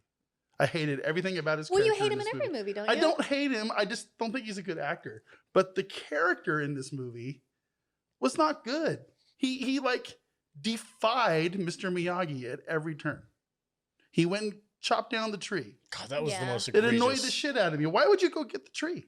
And it was such Mr. Miyagi's like, oh, tree is worth $1 million. He was very good. You know, I don't know what he said. I'm kind of like half lit right But now. it was like a sacred tree to him. yeah, you don't cut down the You sacred don't take tree. it and go, oh, I'm going to rip it out so I can sell it. Like, that's what's his it's like motivation. Mr. Miyagi straight up said, we don't believe in karate for profit or Defending our title. yeah, It's- that's not what we're about. it's And about he's like, honor. no, screw you, Mr. Miyagi. I'm going to go talk to this guy over at our arch nemesis at Cobra Kai. Well, the thing It was, it was ridiculous. is that Daniel was bullied into signing up for the tournament to defend his title because originally he was going to go with Miyagi's Right. philosophy and not defend the title. But in order for Jerry Silver's plan to work, he had to enter the tournament. So he basically got his goons to force Daniel to enter the tournament. And then once he was in the tournament, he wanted Miyagi to Right. train him for it, and Miyagi refused. And so in order to prepare for this tournament, he turns to Jerry Silver, which he thinks is like, a good karate master.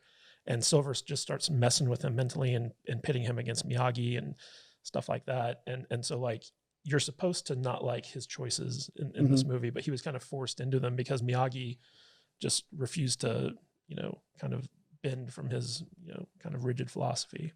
I feel that like stuff. the evolution from movie 1 to movie 3 has been like Miyagi took pity on this poor kid who was getting bullied, and he teaches him his karate philosophy. And then from then on, Daniel's been like forcing this relationship. He's like, I'm going to go to Okinawa with you. And Miyagi's Yeah. like, I don't really want that. And then in the third movie, he's like, we're going to go into business together. Miyagi's like, just See, go to college. That was the thing that annoyed me most Most of all? of all. It was like, I'm going to take my college money and we're going to open up this business. It's like, it was weird. Yeah, it didn't make any sense to me. We're gonna open up a tree store, like, and I mean, I'm not saying a bonsai tree store wouldn't be cool. It didn't work.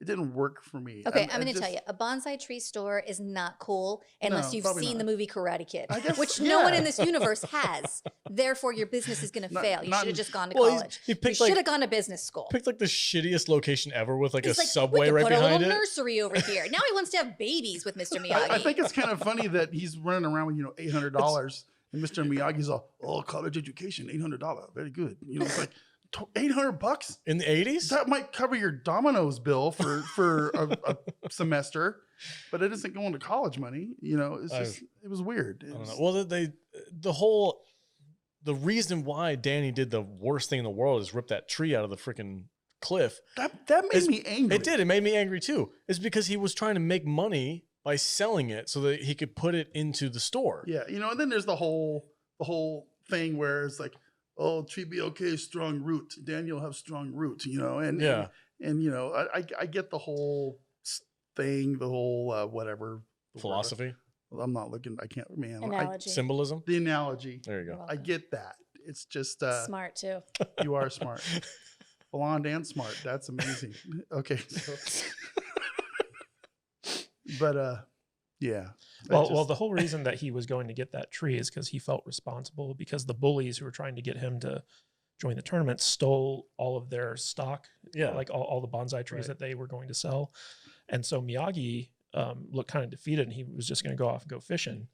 And Daniel felt so guilty that the only way he could think of to get money to buy more bonsai trees was to find that pure wild bonsai and sell it. I took the whole let's go fishing thing as that's how Mr. Miyagi centers himself. Mm-hmm. Yeah. This is some quality. I'm going to go think about this, and we're going to figure out the future. And that's what he does when he goes fishing. Yeah. We all have our thing, and that's how I took that. Yeah. And he goes and he sells the truck and he makes the money. Yeah. Danny was a freaking loose cannon in this movie. He was obnoxious this whole movie. I agree with you. Basically, Ralph Macchio was very difficult to work with on this movie. He was? Yeah. Basically, him and the director both hated the script. and basically the guy who wrote the script, who had written the two previous movies, just kind of phoned this one in. He basically just took the plot of the first movie and changed some stuff around with it. Yeah. But they had always planned for it to be kind of Kreese's revenge, because originally that was the idea for the sequel, but then they decided to go with like Miyagi's backstory. And so this one, they were like, we're going to do Kreese's revenge. And Martin Kove at the time, he had committed to a TV series called Hard Time on Planet Earth. And so he couldn't commit to doing like the full movie. And so they had to create this other Jerry Silver's character in order to take Kove's place within the story. And basically everything was just kind of rushed with this movie, and nobody liked what it was. Like the director felt like it was a bad rehash of the first movie, and Ralph Macchio just wasn't into it. And so like he'd show up on set late, and he'd request changes while they were like shooting a scene and stuff like that. And so nobody really wanted to make this movie. I think it kind of shows. Yeah, for sure. Was there a different director for all three? No, it was the same director for all three, and same screenwriter. You said Martin Kove was on another show? Yeah, it was called A Hard Time on Planet Earth. It was like a mid-season replacement. It was a science fiction series about some like sci-fi super soldier who gets convicted of a crime and sent to Earth to do like his prison term. And while he's on Earth, he uses his super soldier skills to help people. Not reviewing this. Because I'll be honest with you, between this movie and Cobra Kai, I can't think of a single thing I've ever seen this dude in. Yeah, he was in Rambo 2. First Blood Part 2. You don't remember him? He was the CIA guy. Oh, he was. John Kreese? For 45 seconds, he was in that movie. Yeah, I guess you're right. All right. What else are we going to talk about for this movie? Because I think we're all across the board not really liking this movie. Yeah, it's a money grab. It's a one-star crap fest. Yeah, for sure. I kind of feel the same way. Anyway. I will say that this movie has my favorite scene in the entire trilogy. Which is? So basically, there's the scene where Silver springs his trap on Daniel, and Kreese shows up, and his protege, what's the guy's name? Mike Barnes. The freaking kick-ass guy. Oh my God, you guys. John Kreese was in Once Upon a Time in Hollywood. Really? Okay. Okay. So my favorite scene is when they spring the trap and they're in the Cobra Kai dojo, and Jerry Silvers, Mike Barnes, and Kreese are all kind of ganging up on Daniel, and they send Barnes and the Snake and Dennis after Daniel as he runs out, and all of a sudden they come flying back through the doors, and Miyagi's there. Yeah. And Miyagi comes in and basically he kicks Kreese's butt, and then he kicks Silver's butt. And in every movie, in every Karate Kid movie, there's a scene where Miyagi gets to like kick ass. And I always love those scenes, but this scene in particular was just so like satisfying because like he just freaking owned like all these guys. Yeah. And at that moment, like when they're leaving after he beat all these guys, Daniel was like, "So will you train me for the tournament?" And Miyagi's just like, Yes. "Yeah." His line was crossed. Yeah. I feel like he like, he said "fuck yes" without actually saying it. We're going to kick their ass. But and it was just like that whole scene where whenever we get to see Miyagi in action and actually get to see him apply his karate, like no one can freaking touch him. Yeah. Like he's just the best of the best. And those scenes always kind of like highlight how amazing of a character he is to me. And this was like the one where like he finally beat the crap out of the real bad guys, not just like the kids bullying. Because like in that first movie where he beats up Johnny and the rest of the Cobra Kais who were like picking on Daniel, his stunt double who was doing all the actual karate stuff, Pat Morita's stunt double, the kids, the actors were complaining that he was hitting them too hard and they kept messing up the takes. And so the stunt double was basically like, "Hey, let me bring my students in here. We'll get this in one take." And so like all those Cobra Kai kids, those aren't the actual actors that are getting hit. They're students of the actual stunt double. And they did it in one take, and that's what made it into the movie. And so like to see like this realistic karate from like this small demure like Japanese man, just to me like it's always like that moment when you see Yoda pull the X-wing out of like the bog or something like that. It's so satisfying to me. And I really loved this scene because Silver's like revenge just gets ruined by Miyagi in that one moment.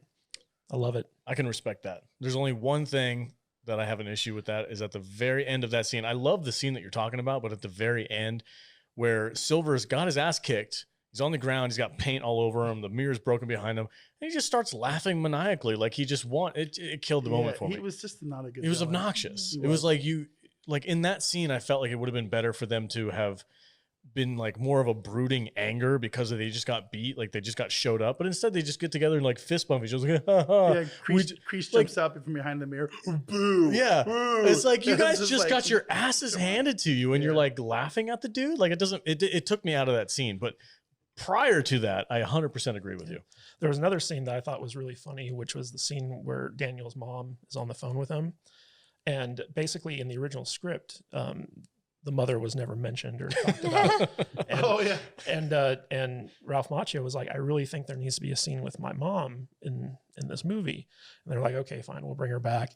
And so basically she went back to Jersey to take care of her uncle, which they reference in the first Uncle movie. Louis and Leo. Yeah. Leo? Louis. Something One like of the that. two. And it's funny because like while she's on the phone, she's supposed to be there taking care of her brother who got emphysema.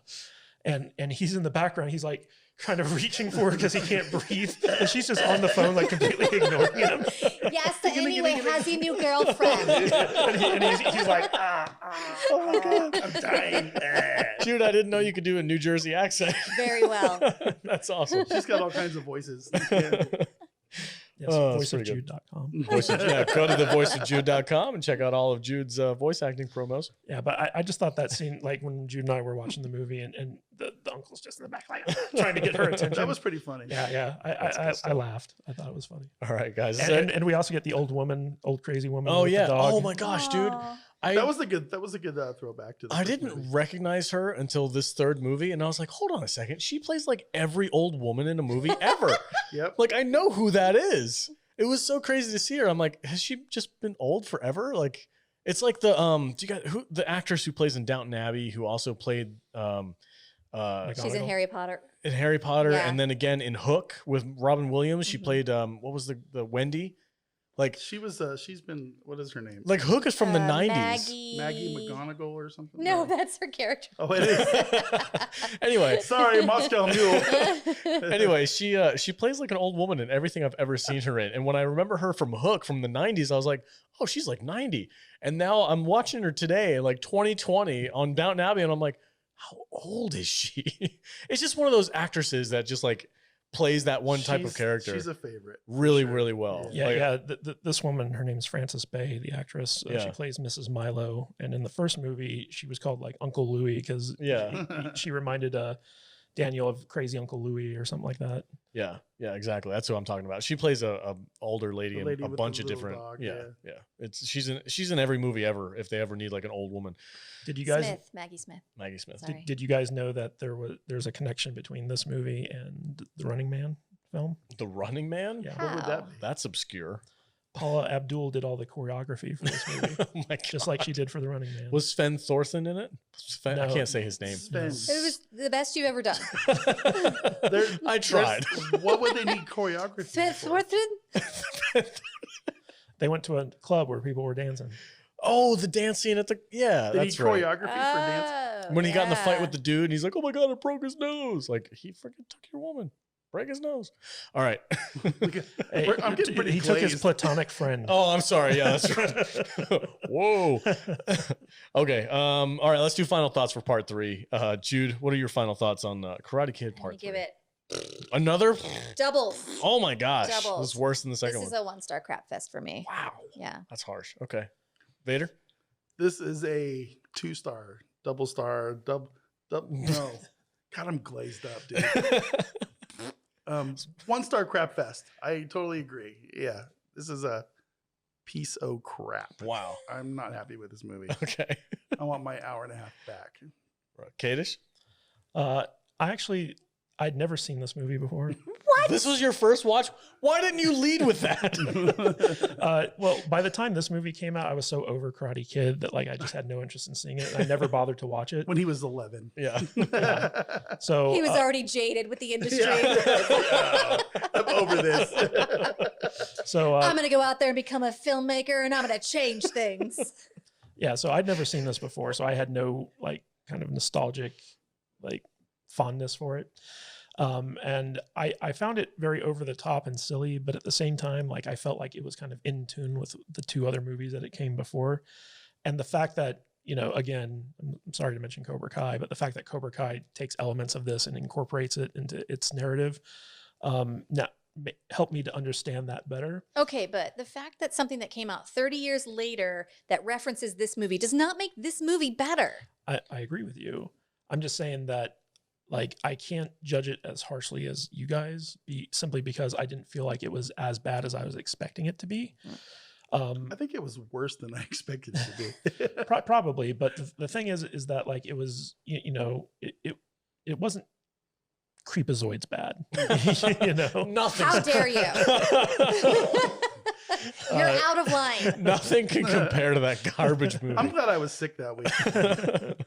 But you know, it was just kind of like a mediocre entry into this trilogy, and I can see why this was the last movie that, you know, was in the Karate Kid series for a long time. So like I would give it, you know, maybe like 2.5 stars out of 3 or out of 5, simply because, you know, yeah, the bad guys were over the top. It was kind of a rehash of the first movie, but again, Mr. Miyagi kind of salvaged this film for me. Like I really enjoyed his stuff in it. So, yeah. All right, fair enough. Yeah, for me, I'm kind of with the other side of the table on this one. This is a 1-star crap fest for me. Really didn't enjoy this. It was I give it 1 kata out of 5 katas. Yeah. 1 broken bonsai tree out of 5. 1 platonic friend Yeah, 1 out of legal age. No one needs more than one know, platonic friend, I first of all. I don't remember watching this movie the first time back in the day. I don't know if this might have been my first time watching this movie. I don't know. But I did have to laugh. I did have to laugh when they wrote Kimiko out. Oh, Yeah. It was like they did the same thing they did to Allie in the second movie that they did this to Kimiko in the third. She had to go to a dance It's school. like, oh, she got an couldn't offer to turn go down. to a dance school In in Tokyo. We're Yeah. like, I'm all bullshit. Get out of here. Patriarchy. It's very convenient. We need some fresh pussy. Choo-choo 16. I feel like What the She's not now. What am I supposed to do because with you know, that? Karate Kid 3 should have been Kimiko coming to America with Daniel-san. That would have been and- great. That would have been a would've much been better good. movie. Yeah. You know, and then they could have had Johnny Lawrence come in Oh, and like yeah. hit on Kimiko. That would have been much better. We're Oh. rewriting this We're shit. writing Yes. I wanted to see Yeah. more of Kreese in Thailand. You know, getting the Oh, getting massage. Hooking How do up. That would have been great.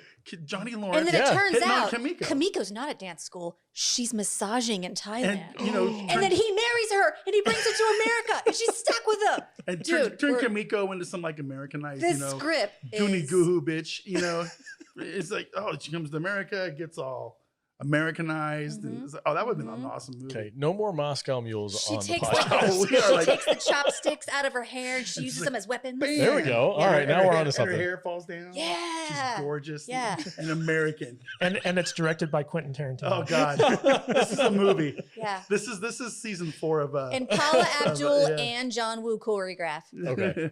All right, guys, that's it for our discussion It's of like part a 3. slow motion dove. You're More- the best Lots of around. Like a white-winged dove. Hey guys, This is Moscow Mules. This makes for a great podcast. This is the perfect time to remind our audience that if you are listening to this on Spotify and or Apple Podcasts, remember that we do this video or we do this podcast live on video on YouTube, which will probably give some of these jokes a little bit more context. So go to saltynerdvideo.com and subscribe to the YouTube channel. All right, guys. That's it for our discussion of the Karate Kid trilogy. Thank you for listening, and thank you for joining us. As always, before we get out of here, around the table, where can we find everybody on the socials? Matt Vader, who's flexing into the camera. Where can we find you, buddy? You can find me at Matt Vader 74 on the social stuff. There we go. Yeah, there we go. Okay. And Jude, where can we find you? You can find me at I am Jude Juju on Instagram and Twitter. Thank you. And Matthew Kadish. You can find me at Matthew Kadish, Kadish, on Twitter, and also kadishbooks.com if you want to check out my Amazon account. Highly recommend Rook and Behringer and Earthman Jack. Good stuff over there. If you read. Kadishbooks.com. Yeah, if you read. Yeah, All right, I guys. I got audiobooks too. Do you? I'm yeah. down. All right. Audiobooks? All right. I am your host, the Salty Nerd. Thank you for listening to the Salty Nerd podcast. You can catch me on Twitter at salty_nerd and hit us up, talk about movies, talk about all kinds of cool stuff. All right, guys, have a good week, and we'll see you later.